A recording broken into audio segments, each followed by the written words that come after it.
সুপ্রিয় শিক্ষার্থী বন্ধুরা, আসসালামু আলাইকুম। আশা করি সবাই ভালো আছেন। আমরা ট্রান্সফরমেশনের ধারাবাহিক আলোচনার অংশ হিসেবে আজকে আমরা আলোচনা করতে যাচ্ছি কিভাবে সিম্পল থেকে কমপ্লেক্স এবং কমপ্লেক্স থেকে কম্পাউন্ড সেন্টেন্সে পরিবর্তন করা যায়, এবং আমরা আমাদের আলোচনাগুলো অত্যন্ত সহজ পদ্ধতিতে, যাতে করে এটি সকল শ্রেণীর সকল রকমের স্টুডেন্টদের কাছে বোধগম্য হয়, এভাবে উপস্থাপন করব। এবং প্রত্যেকটা এক্সাম্পলকে খুব সহজভাবে উপস্থাপন করা হয়েছে এবং আমরা রুলস এর পরিবর্তে বিষয়টাকে অনুধাবন করানোর চেষ্টা করব। তো আশা করি আজকের আলোচনা আপনাদের সবার ভালো লাগবে। তো আসুন আমরা পজিটিভ, কম্পারেটিভ এবং সুপারলেটিভ ডিগ্রি সম্পর্কে বিস্তারিত আলোচনা করব। ওকে, আমরা দেখতে পাচ্ছি যে ডিগ্রি শব্দের অর্থ হচ্ছে তারতম্য বা মাত্রা। তো এটি মূলত অ্যাডজেক্টিভ বা অ্যাডভার্বের রূপভেদ। তো in most cases it talks about the adjectives, in some cases it talks about adverb. তাহলে আমরা কি জানলাম? ডিগ্রি শব্দের অর্থ হচ্ছে তারতম্য বা মাত্রা। এটি আলোচ্য বিষয় কি? অ্যাডজেক্টিভ বা অ্যাডভার্ব, মূলত অ্যাডজেক্টিভ। যেমন আমরা তিন প্রকারের ডিগ্রি দেখতে পাচ্ছি, একটা হচ্ছে পজিটিভ ডিগ্রি, আরেকটি কম্পারেটিভ ডিগ্রি এবং আরেকটি সুপারলেটিভ ডিগ্রি। পজিটিভ ডিগ্রি কি? এর মাধ্যমে কোনো ব্যক্তি বা বস্তুর দোষ, গুণ, অবস্থা ইত্যাদি প্রকাশ করে। যেমন এখানে একটা এক্সাম্পল দেওয়া আছে, Rubel is a good boy. এই গুড দ্বারা কিন্তু বয়ের গুণ প্রকাশ করছে। এরপর কম্পারেটিভ ডিগ্রি, দুইজন ব্যক্তি বা বস্তুর মধ্যে তুলনা বোঝায়, অর্থাৎ কম্পারেটিভ দুইজন ব্যক্তি বা বস্তু ইনক্লুড থাকবে কম্পারেটিভে। তাহলে পজিটিভে একজন, কম্পারেটিভে দুইজন। যেমন এখানে Rubel is better than Rana, রানার চেয়ে রুবেল ভালো। এটা কিন্তু কম্পেয়ার করা হচ্ছে, দুইজনের ভিতরে কম্পারিজন করা হচ্ছে, সুতরাং এটা একটা কম্পারেটিভ ডিগ্রি। এরপরে সুপারলেটিভ, দুইয়ের অধিক ব্যক্তি বা বস্তুর মধ্যে অন্যতম বোঝায়, এটাকে বলে সুপারলেটিভ ডিগ্রি। যেমন Rubel is the best boy in the class, অর্থাৎ রুবেল ক্লাসের সবার মধ্যে সেরা, এটা অন্যতম প্রকাশ করছে, সুতরাং এটি সুপারলেটিভ। তাহলে আমরা পজিটিভ, কম্পারেটিভ এবং সুপারলেটিভের বেসিক ধারণা লাভ করলাম। এখন কিছু গুরুত্বপূর্ণ পয়েন্ট, যে পয়েন্টগুলো আমাদের এই পজিটিভ, কম্পারেটিভ এবং সুপারলেটিভ বোঝার ক্ষেত্রে মনে রাখাটা খুবই জরুরি। আমরা যদি এই পয়েন্টগুলো মনে রাখি, তাহলে আমি মনে করি যে আমাদের এই চেঞ্জিংগুলো খুবই ইজি হবে। সুতরাং এগুলো চেষ্টা করবেন খুব ভালোভাবে মনে রাখার জন্য। তো পয়েন্ট 1 কি বলা হচ্ছে? পজিটিভ ডিগ্রি এর চিহ্ন হলো অ্যাজ বা সো অ্যাজ। তাহলে আমরা যদি কোনো সেন্টেন্সে অ্যাজ দেখতে পাই অথবা সো অ্যাজ দেখতে পাই, তাহলে আমরা ধরেই নেব এটা একটি পজিটিভ ডিগ্রি। যেমন এখানে একটা এক্সাম্পল দিয়েছি, I am as tall as you, as. সুতরাং এটি একটি পজিটিভ ডিগ্রি, এই অ্যাজ একটা পজিটিভ ডিগ্রি। এখন আমরা পয়েন্ট 2 খেয়াল করব। পয়েন্ট 2 বলা হচ্ছে কম্পারেটিভ ডিগ্রি এর চিহ্ন কি? দেন। যদি দেন থাকে কোনো সেন্টেন্সে, বুঝতে হবে এখানে কম্পারেটিভ ডিগ্রি ব্যবহার করা হয়েছে। যেমন I am taller than you, আমি তোমার থেকে লম্বা। পয়েন্ট 3, সুপারলেটিভ ডিগ্রি এর চিহ্ন হল দা। সাধারণত সুপারলেটিভ ডিগ্রির পূর্বে দা ব্যবহৃত হয়। যেমন I am the tallest boy in the class, এখানে টলেস্ট একটা সুপারলেটিভ ডিগ্রি এবং এর পূর্বে দা ব্যবহৃত হয়েছে, এবং দা যদি না ব্যবহার করি তাহলে সেন্টেন্সটা কিন্তু ভুল হবে। পয়েন্ট 4 বলা হচ্ছে ডিগ্রি পরিবর্তনের সময় মূল সেন্টেন্সের অর্থের কোনো পরিবর্তন হবে না। এটা it's a very important point.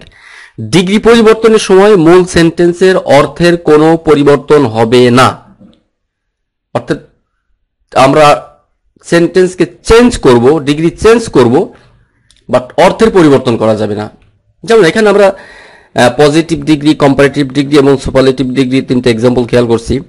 প্রথম সেন্টেন্স কি বলা হচ্ছে? Positive degree, no other boy in the class is as tall as Karim, অর্থাৎ করিমের মতো ক্লাসের অন্য কেউ এত লম্বা না, অর্থাৎ বলা হচ্ছে যে করিম সবচেয়ে লম্বা। কম্পারেটিভ ডিগ্রিতে কি বলা হচ্ছে? Karim is taller than any other boy in the class, অর্থাৎ করিম ক্লাসের অন্য সকলের চাই বেশি লম্বা। আচ্ছা, সুপারলেটিভে বলা হচ্ছে Karim is the tallest boy in the class, ক্লাসের সবার চাইতে করিম লম্বা। অর্থাৎ এই তিনটা সেন্টেন্সের অর্থ কিন্তু এক, যদিও আমরা এর ডিগ্রি পরিবর্তন করেছি। যেমন এখানে পজিটিভ ডিগ্রিতে আমরা টল ব্যবহার করেছি, কম্পারেটিভে আমরা টলার ব্যবহার করেছি, সুপারলেটিভে আমরা টলেস্ট ব্যবহার করেছি, কিন্তু এদের their meanings are remaining the same.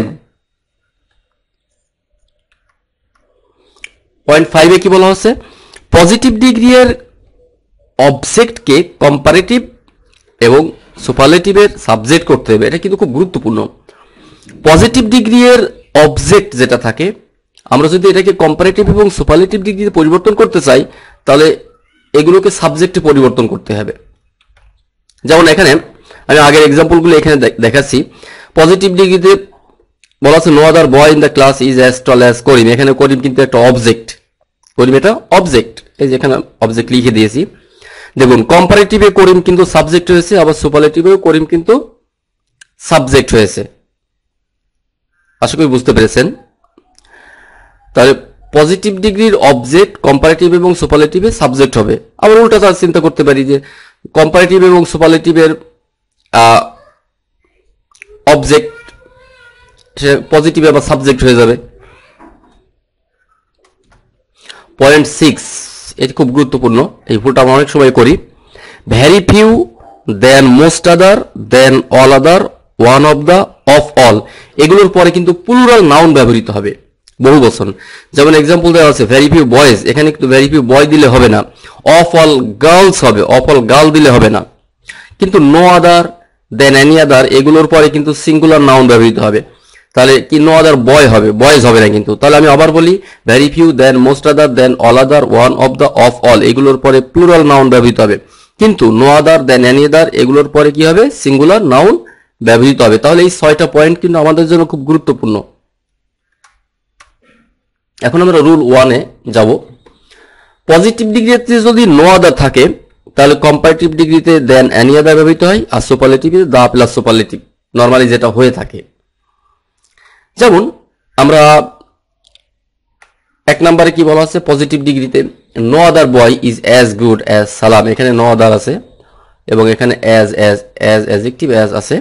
তাহলে নিঃসন্দেহে কম্পারেটিভে আমরা দেন এনি আদার ব্যবহার করব। Yes, Salam is better than any other boy, এখানে কিন্তু আমরা পজিটিভের সালাম অবজেক্ট ছিল, এখানে কিন্তু আমরা এটাকে সাবজেক্ট করেছি। আচ্ছা, তাহলে কি হচ্ছে, Salam is better than any other boy. সুপারলেটিভে নিঃসন্দেহে কি হচ্ছে, দা প্লাস সুপারলেটিভ, তাহলে সালাম ইজ দা বেস্ট বয়। এরপর রুল 2-তে বলা হচ্ছে পজিটিভ ডিগ্রিতে যদি ভেরি ফিউ থাকে, তাহলে কম্পারেটিভে দেন মোস্ট আদার ব্যবহৃত হবে এবং সুপারলেটিভে ওয়ান অফ দ্য ব্যবহৃত হবে। তো পজিটিভে যেমন এখানে খেয়াল করুন, very few boys are as smart as you, এখানে কিন্তু ভেরি ফিউ আছে, নিঃসন্দেহে কম্পারেটিভে আমরা দেন মোস্ট আদার ব্যবহার করব। Yes, you are smarter than most other boys, এবং সুপারলেটিভে আমরা ওয়ান অফ দ্য ব্যবহার করব। You are one of the smartest boys, you are one of the smartest boys. এবার রুল 3-তে বলা হচ্ছে পজিটিভ ডিগ্রিতে যদি নো আদার ব্যবহৃত হয়, তাহলে কম্পারেটিভে দেন অল আদার, আর সুপারলেটিভে অফ অল। আশা করি বুঝতে পেরেছেন। অথবা এরকম বলতে পারি, সুপারলেটিভে যদি অফ অল থাকে, তাহলে কম্পারেটিভে দেন অল আদার, আর পজিটিভে আমরা নো আদার ব্যবহার করব। যেমন পজিটিভের কি বলা হচ্ছে, no other girl is as brilliant as Rimi, তাহলে এটাকে আমরা যদি কম্পারেটিভ করি, Rimi is more brilliant than all other girls, আমরা এখানে অল আদার ব্যবহার করেছি। কিন্তু সুপারলেটিভে নিঃসন্দেহে অফ অল ব্যবহৃত হবে, Rimi is the most brilliant of all girls, এখানে কিন্তু আমরা অফ অল ব্যবহার করেছি, লক্ষ্য করবেন। এবার রুল 4-এ বলা হচ্ছে পজিটিভ ডিগ্রিতে অ্যাজ সুন অ্যাজ থাকলে কম্পারেটিভে নো সুনার দেন ব্যবহৃত হবে। এখানে সুপারলেটিভের কোনো ফাংশন নেই, এটা নট অ্যাপ্লিকেবল, অর্থাৎ চেঞ্জ হবে না। তাহলে পজিটিভে যদি অ্যাজ সুন অ্যাজ থাকে, কম্পারেটিভে নো সুনার দেন ব্যবহৃত হবে। যেমন এখানে পজিটিভ কি বলা হচ্ছে, as soon as he saw me he left the place, সে আমাকে দেখা মাত্রই স্থানটা ত্যাগ করলো। তাহলে নিঃসন্দেহে আমরা এখানে নো সুনার দেন ব্যবহার করবো। No sooner had he seen me than he left the place, no sooner than. এবং মনে রাখবেন যে অ্যাজ সুন অ্যাজ যুক্ত ক্লজ, অ্যাজ সুন অ্যাজ যুক্ত সেন্টেন্সের উভয় ক্লজই কিন্তু পাস্ট ইনডিফিনিট। যেমন এখানে he saw me past indefinite, he left the house past indefinite. কিন্তু নো সুনার যখন আসবে তখন নো সুনার যুক্ত অংশটা পাস্ট পারফেক্ট, আর দেনের পরের অংশটা পাস্ট ইনডিফিনিট। যেমন no sooner had he seen me past perfect, আর হি লেফট দ্য প্লেস এটা পাস্ট ইনডিফিনিট। এরপর রুল 5 এ বলা আছে পজিটিভ ডিগ্রিতে যদি অ্যাজ থাকে তাহলে কম্পারেটিভে not comparative, not plus comparative. আর 2 নম্বর বলা আছে নট সো বা অ্যাজ যদি থাকে তাহলে কম্পারেটিভ ডিগ্রিতে শুধুমাত্র কম্পারেটিভ বসবে, তো নট বসবে না। এটা উল্টা নিয়ম, চিন্তা করবেন। তো আবার এখানে আমি 2 নম্বরে সো বা অ্যাজ দিয়েছি কেন?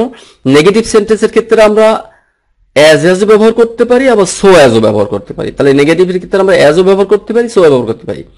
কিন্তু অ্যাফার্মেটিভ সেন্টেন্সের ক্ষেত্রে আমরা শুধু অ্যাজ ব্যবহার করব, অ্যাজ। তাহলে নেগেটিভের ক্ষেত্রে অ্যাফার্মেটিভের ক্ষেত্রে অ্যাজ, নেগেটিভের ক্ষেত্রে অ্যাজ অথবা সো অ্যাজ। তাহলে আমরা কি বুঝলাম যে কোনো পজিটিভ ডিগ্রি যদি অ্যাজ থাকে তাহলে কম্পারেটিভের ক্ষেত্রে আমরা সেটাকে নেগেটিভ করব, আর পজিটিভে যদি নেগেটিভ থাকে তাহলে কম্পারেটিভে আমরা হাবোধক চিন্তা করব, অ্যাফার্মেটিভ চিন্তা করব। আমরা এক্সাম্পলের মাধ্যমে বিষয়টা স্পষ্টভাবে বুঝতে পারবো। যেমন পজিটিভ ডিগ্রিতে কি বলা আছে, you are as tall as Rahim, এখানে অ্যাজ দেওয়া আছে এবং এটা একটা অ্যাফার্মেটিভ। নিঃসন্দেহে কম্পারেটিভ একটা নেগেটিভ হবে। তাহলে কি হচ্ছে, Rahim is not taller, not plus comparative, Rahim is not taller than you. এবার পরের পজিটিভে কি বলা আছে, you are not so tall as Rahim অথবা অ্যাজ টল অ্যাজ রহিম। এটা যেহেতু নেগেটিভ আছে তাহলে আমাদের কম্পারেটিভটা নিঃসন্দেহে অ্যাফার্মেটিভ হবে। তাহলে কি হচ্ছে, Rahim is taller than you, Rahim is taller than you. সুপ্রিয় শিক্ষার্থী বন্ধুরা, আশা করি আজকের এই ভিডিও থেকে তোমরা কিছুটা হলেও উপকৃত হয়েছো। পরবর্তী ভিডিওগুলো দেখার আমন্ত্রণ জানিয়ে আজকের মতো এখানে বিদায় নিচ্ছি। আল্লাহ হাফেজ।